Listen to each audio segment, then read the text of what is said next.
Hello and welcome back to Holistically Speaking. We are doing origin stories and we are back with part 2, all about Reynelda Jones today.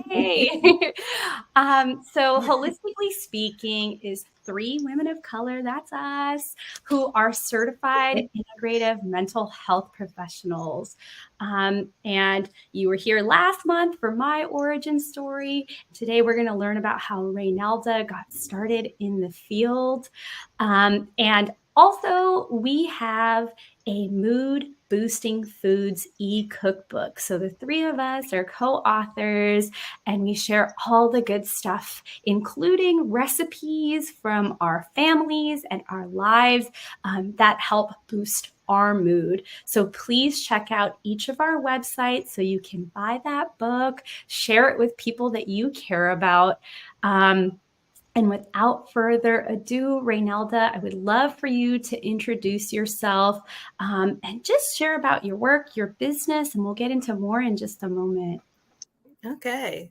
Well, I'm Reynelda Jones, and I am a licensed clinical social worker. I'm also a certified advanced alcohol and drug counselor, an AccuDetox specialist, and a certified integrative mental health professional. And I'm located in the greater Grand Rapids, Michigan area. My office is actually in Wyoming, Michigan, right outside of Grand Rapids. And I am licensed in the state of Michigan, also in the state of Vermont, where I can provide telehealth services, and also the state of New Jersey, where I can provide telehealth services.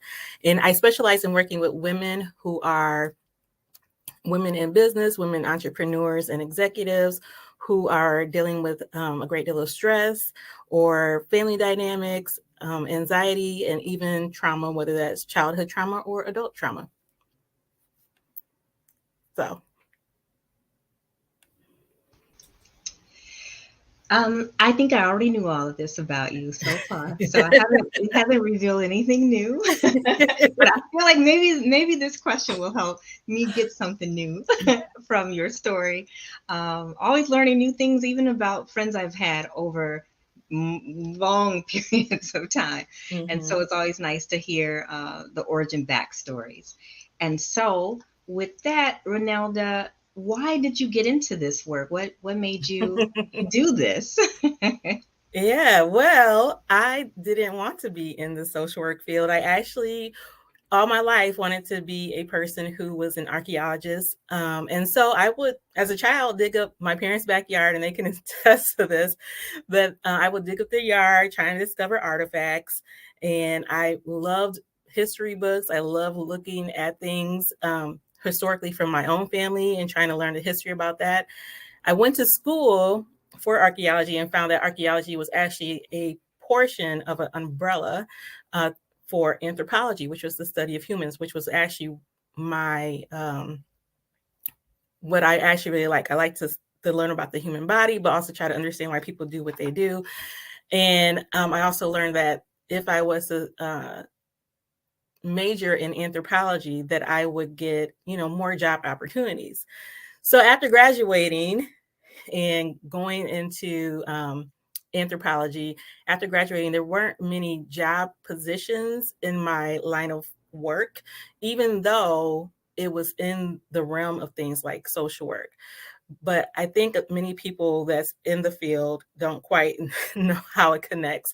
So my parents saw me, and my siblings saw me volunteering for Hurricane Katrina. And that was a time where people in New Orleans were being brought all over the country to find safety and housing. And I volunteered for that. I was helping distribute clothes and hair products and just being there for people who had came up here. And so my family said, you know what, you already help people. Why not think about going back to school to get a master's in social work or something around that. I had already taken an introduction to social work because in anthropology, I was required to do that. And I actually really did like that class. And so I went ahead and applied, and here I am today in the line of social work. That's awesome. See, I did not know that. I don't know I about didn't you, know Dr. that part Cody. I did either. not know all of I that. So learned something new too. Yeah. I know. I mean, I definitely would love to hear about some of your anthropological observations that you use in your work now. But, Reynelda, you're the one that brought the three of us together because we share the same credential, the Certified Integrative Mental Health Professional. So can you speak to what you saw, or maybe even what was missing, and why you felt the need to reach out and bring us together? Yeah, absolutely. So I got the certification because I had already experienced my own health issues, which um, meant that I had to work on my own nutrition, even though thought I was eating healthy, which was based on like what the society says is healthy. I learned that these things weren't healthy for me or my mental state. And so I wanted to find another way to help my clients to also learn that, because that's not something that is taught in my schooling. And so I had started doing that. I didn't see a certification for a while, but I had started incorporating nutrition. How can my clients, if they are on medication, how can they, absorb medication better to improve their symptoms, or just how is nutrition impacting them? So the human body, and then how we deal with society or parts of society impacts us. So when you see that I've maybe have done a training on mental health and nutrition, is often including like how there's health disparities in the Black community, but also that includes culturally how redlining impacted the culture, how that impacts the ability to have access to certain foods and nutrition and mental health and other resources that help us overall. But I also couldn't find other people that incorporated this into their life or into their teachings or working with clients.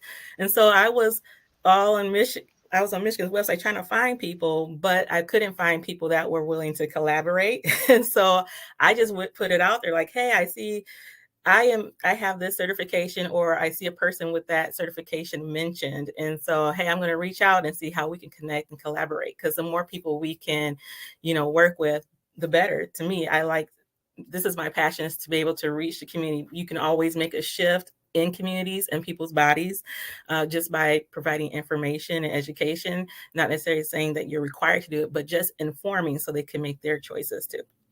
So that's how that came about. And Reynelda is being extremely humble, so I'm going to throw this one out there for a question, because she talked about her origin story, how she started in archaeology, and then her mom or dad or both suggested going back for social work, and then her love of holistic things, and especially talking to her clients about food, and how if we just shift the food, that could be a big change just right there. And I'm just going to throw it out there because she didn't really mention it, or at least I didn't hear it. Yeah, something about somebody here out of the three of us, and I know it's not me. I don't even think it's Sheila, has a holistic garden, and I think people might want to know and hear about Yeah. Okay. So, so I offer unique experiences to many of my clients, as long as if they're in the vicinity, and for people who aren't present, if they're telehealth, I try to incorporate it a different way. So a few things I offer is tea meditations, and I offer ear acupuncture sessions. And I also offer a therapeutic garden. So if a person was working with me via telehealth, it may be more focusing on their house plant, how it impacts their space, their mental health, but also learning how it can help learn like thinking traps and what does that show for them. For instance, I have quite a few clients who say that they just kill plants, but it's really about, are you educated on the plant? Are you connecting to the right resource to get the information about this type of plant? Plants have doctors too. So if you haven't went to the florist to ask what your plant needs or done the research, what is this saying? Because it doesn't just translate in one part of your life, it's happening in other areas. So that's how I work with telehealth clients when it comes to plants in their home. Now, if you're local, I do have a therapeutic garden. Not only were I finding that some clients didn't have access to nutrition, but they didn't even know what the nutrition looked like as it grew or how to grow it, or they relied slowly on certain stores. And so I bring clients, we do a lot of cognitive behavioral therapy, a lot of mindfulness in the garden. They're learning the skill of how to plant, how to have other plants complement the other and help them grow.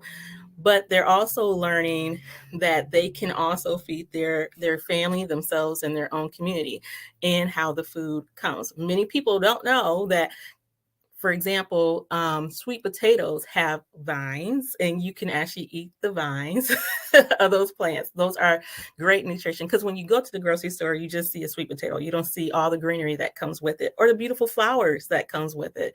And so anybody that helps in the garden, has sessions in the garden, or volunteer in the garden, they are able to take food home, or even take food to offer to their community. That is I so love amazing. Thank you.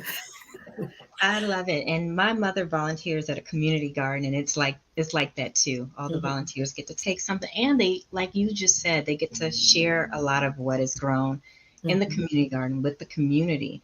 And pretty much it's either next to nothing or free. So it is a really beautiful thing to witness. So I just wanted to play that up.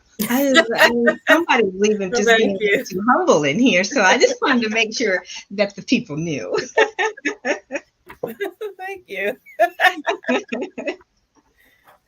Yeah, that was amazing. That was so much fun. Thank you, Reynelda Indiana Jones, PIMHP.